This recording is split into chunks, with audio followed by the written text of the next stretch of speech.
অ্যানাস কিচেনে আপনাদের সবাইকে স্বাগত। আশা করি সবাই ভালো আছেন। আজকে আমি বানাবো সহজ পদ্ধতিতে রসমালাই।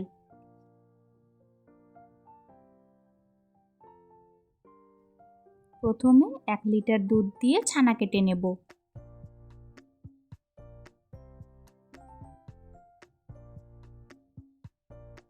দুধ ফুটে আসলে গ্যাসের ফ্লেম বন্ধ করে দিয়ে 2 চামচ ভিনেগার ও 2 চামচ জলকে মিশিয়ে নিয়ে এভাবে দিয়ে দিব। একটি চামচ দিয়ে এভাবে নাড়াচাড়া করতে থাকবো, তাহলে ছানাটা তৈরি হয়ে যাবে। এখন ছানা থেকে জলটা ঝরিয়ে নেব। কড়াইতে সামান্য একটু জল দিয়ে 1/2 লিটার দুধ দিয়ে দিলাম।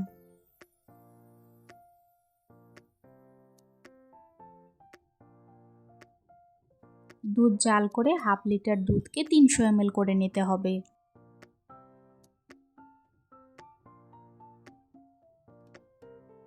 ফ্লেভারের জন্য 2টো এলাচ দিয়ে দিলাম।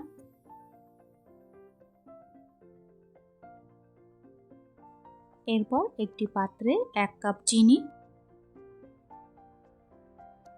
ও 3 কাপ জল দিয়ে ভালো করে ফুটিয়ে নেব।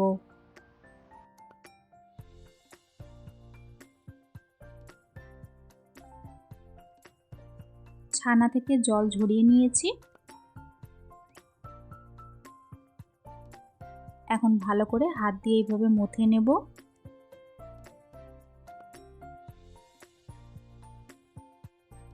আজকের রেসিপিটা যদি আপনাদের ভালো লাগে, আমার চ্যানেলটিকে লাইক, শেয়ার, সাবস্ক্রাইব করে আমার পাশে থাকবেন।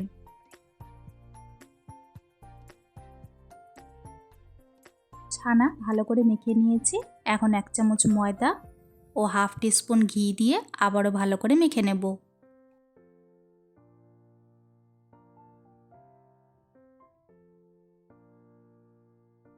ভালো করে মেখে নিয়েছি। এখন রসমালাইয়ের শেপ দিয়ে দিব।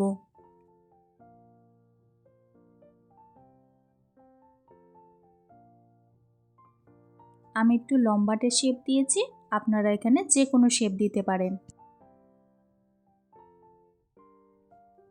এই রসমালাইয়ের জন্য ছানা স্মুথ করে মাখার কোনো প্রয়োজন নেই।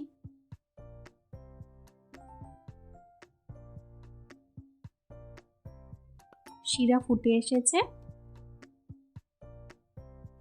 এখন রসমালাইয়ের মিষ্টিগুলো একে একে করে ছেড়ে দেব।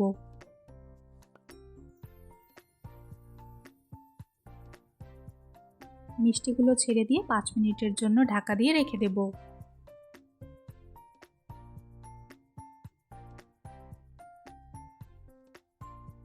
মিডিয়াম ফ্লেমে আরও 5 মিনিটের জন্য ঢাকা দিয়ে রেখে দেব।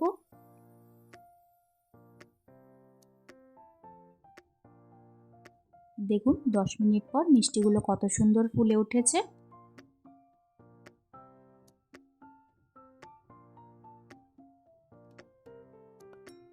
এই সময় মিষ্টিগুলো শিরা থেকে বের করে নেব।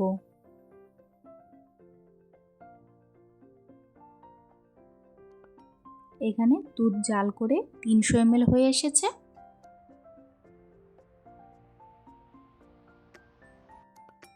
দুধ ফুটে আসলে মিষ্টিগুলো ছেড়ে দেব।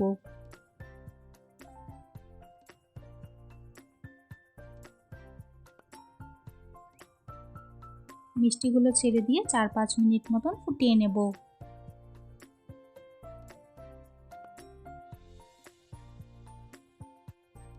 চার 5 মিনিট মতন ফুটিয়ে নিয়ে গ্যাসের ফ্লেম বন্ধ করে দিয়ে ঠান্ডা করে নেব।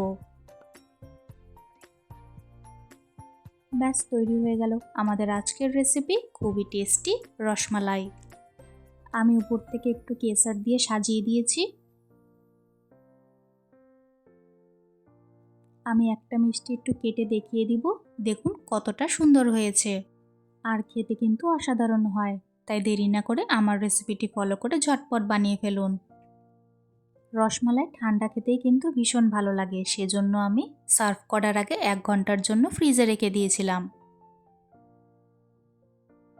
আজকের ভিডিও দেখার জন্য আপনাদের সবাইকে অনেক ধন্যবাদ। সবাই খুব ভালো থাকবেন।